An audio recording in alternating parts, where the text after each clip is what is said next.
Greetings, humans. I'm Andre. And I'm George. And welcome back to the Windmill full of corpses. Now we're gonna check out a song that I'm very excited about. This is Spiritbox. And the only reason why we haven't featured this band before is because I already knew all their songs. But by now they released this yesterday. And Yes. by now, probably every single reactor on YouTube's already done it, so what we're doing here is absolutely irrelevant, but we'll go ahead and do what we're doing here is leaving the best for last. Yeah, right. So the song's called Circle With Me, and the teasers look... Oh, I want to say something about the teasers. There was this shot of Mike turning around with a guitar, and he was playing a bassy guitar. 8-string. 8-string, yeah. Yes. So, this should be filthy. You ready? No. Good.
Could all be yours.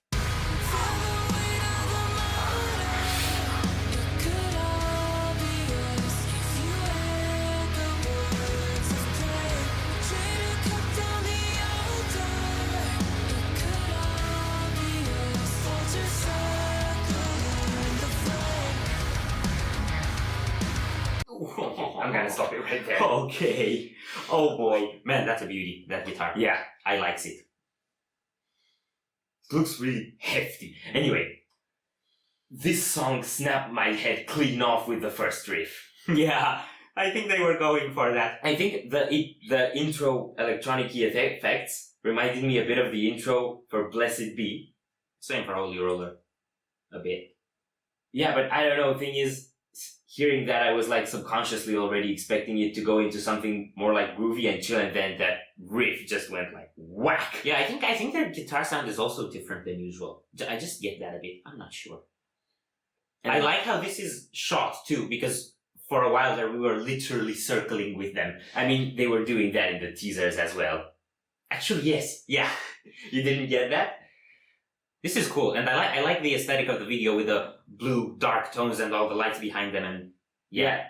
What I really like, and they do this a lot actually, I think they just leave this like more clean stripped down sound on the verses, no riff. I don't know if the guitar, I didn't follow if it was actually playing some clean chords or anything, or if it just wasn't there. The bass was coming through really well. Yeah.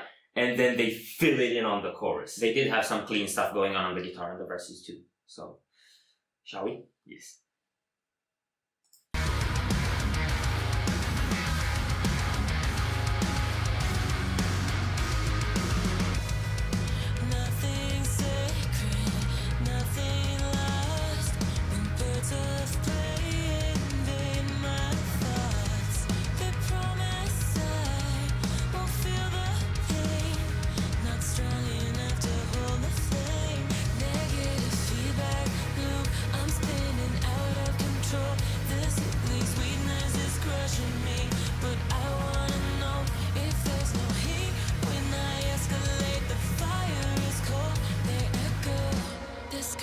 Be yours.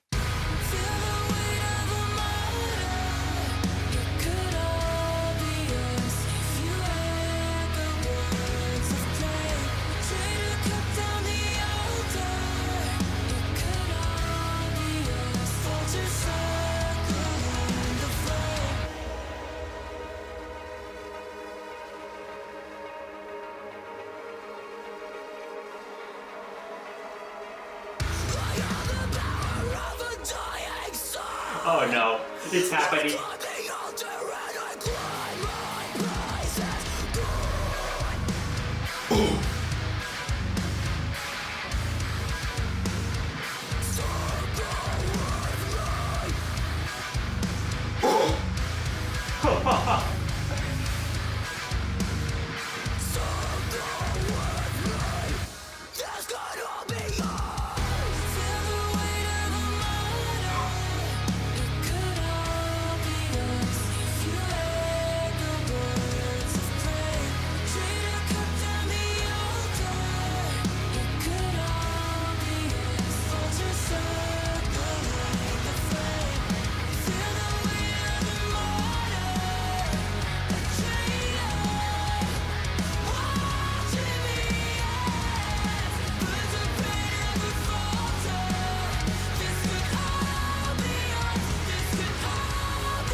Oh my god, I have to listen to that again. There's so much that I didn't catch up on. I think I might call this a new favorite. Yeah, me too. I felt the same way. Oh god, they're doing a bit of a rule of nines thing with the aesthetic of the video, which is that everything about the color aesthetics of the video circles around Courtney's hair. Yes. Mm-hmm. And I like the blue hair. I think it's the sickest hair color she's had in the video so far. I think it's the sickest look they've all had so far. They've got these like sci-fi looking outfits. Yeah, it's like the Matrix style elegance, but with a little bit of Mad Max style eccentricity. Yeah, Mad Max level, not style. It doesn't have that style. Yeah, we really should comment less on outfits and aesthetics because we're not designers of any kind and this is way out of our league. So music then. Oh dear Lord. Yeah. Okay, so I really like what is happening with the clean vocals with the verses. They always have this sort of an echoey kind of atmosphere and feel and a bit of a poppy touch to the vocals that's kind of uplifting and a little dreamlike. And then when they bring the riff in, that doesn't go away. Yeah. But you also have this like beastly heft that you get in a lot of metalcore bands, and it's just such a surreal feeling. I don't think that many bands pull this off so well. Yeah, what it actually reminds me of, the thing with building an atmosphere and then keeping it when you bring the riff in, it reminds me a lot of Tesseract. Only the atmosphere is different, because in Tesseract, well, they have a lot of times this like somber, I don't know, emotional thing. This is also emotional, but I think it's got more of a dynamic edge. Yeah, and it's, I don't know, like her poppy singing style. When I hear this singing style in metal, usually I'm turned off, but she makes it work. They also give a right context. That's what that atmosphere does. It's like bridges the gap between like the beastly riffs and the melodic poppy edge of the vocals. So that's a really cool thing you got there. And we're saying the word poppy way too much for how beastly this video was. Yeah, but just let me dwell on it for one more second, because what I want to say is, what I think she does is she uses a pop style singing, but with metal attitude and emotion, because it just brings so much power in that singing. And then we get to the screaming. Yeah, so that also amps up on that contrast. And I don't know, there's something really weird about her scream. Now that I've seen a couple of vocal sing-throughs of her, or playthroughs, or however you want to call them, you can see her scream faces while hearing it. Yeah, it's like that kind of scream that brings out the filth out. You know, it's like the filth is an emotion with this band. Yes, and a beautiful emotion. Yeah, it's. This is something that's happening to us a lot, and I'm starting to not like the fact that bands are so brilliant, because it's like how incoherent we are is directly proportional with how brilliant the band is. So if our reaction sucks, it's because the band was brilliant. I have a few more comments, but if you wanna, I want to talk about the breakdown. Exactly. Because they announced it, but they didn't. You could tell it was coming, but not exactly when and where. Like, with a totally predictable breakdown, once you can tell it's coming, then you're already building up and you know exactly when it's gonna kick. I did not know when it was gonna kick. It caught me by surprise. That also happened with the kick into the chorus the first time. Yes. But the second time I was like, nah, I got you now.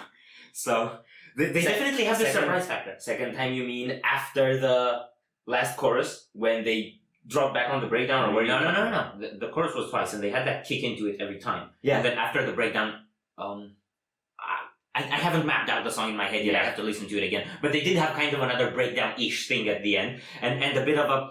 I don't remember exactly what it was, but they had a bit of an intense build-up with the vocals towards that too. Yeah. Anyway, what I really like about how they did that whole bridge section with the breakdown there is that it completely tore a black hole into the soundscape, but it did not break the flow of the song. Yeah. Like with the typical leaving suspense and announcing the breakdown with core or gent bands, it usually kind of leaves a tear in the flow. But this one kept the same dynamic, it kept the same pace all through that. And still we got sucked into it. I think I get that. I wasn't focused enough through that to remember it. It kind of just kicked my gut, and then I was like, make this stop, but please don't. Yeah. And one more thing. Make this stop, but please don't. One more thing that I have to say, which is something that I'll probably say in every video, and which is the case, is, did you see that bass? Dingwall? Dingwall. I love it. I don't know what dingwalls are, but I love when you mention I know he had Dingwall in the one for Constance too. I can't really tell for any of the others, but Dingwall basses are brilliant. And Spiritbox is equally brilliant. and sound. Their sound quality is top notch. I think it keeps perfect. I think it keeps improving with each song. Yeah, and with every new song, you feel like there isn't really anything they could do with the production to make it better. And then somehow the next time you're like, yeah, we can actually go a little bit higher. Oh yeah, one more comment about the video. They're not changing the frame every second. I love that. You can see what's going on. Yeah. Yes. Yes, keep doing that. Please. Please keep doing that. And advertise that and tell every single goddamn band to do that too. Like, flashy videos are an epidemic these days. Yes. Like, there's nothing wrong with flashes, but keep it to a point where I can still see what's going on, you know? And what I like about this one is that they balanced the kind of longer frames with still giving a really dynamic feel to the video because the frames were spinning. Yeah. So, in some sense, it still kept the really high pace of the song in line with the imagery. But at the same time, it was really easy to follow and to just keep you sucked in, despite the fact that the breakdown just kind of... Is my neck still there? Yeah. Okay, we talked a lot, and this is gonna get, again, very long, and as usual, they're getting boring, so... They're getting bored. You're not boring, we're boring, you're brilliant. So, yeah, I think we're done. Yeah. Literally. So, thank you very much for stopping by. If you enjoyed this video, we greatly appreciate the likes and shares, and if you want to see more, don't forget to subscribe with bells on. Thank you very much for stopping by. We hope you enjoyed your stay, and we'd love to see you back at the Windmill very soon. Corpse is out.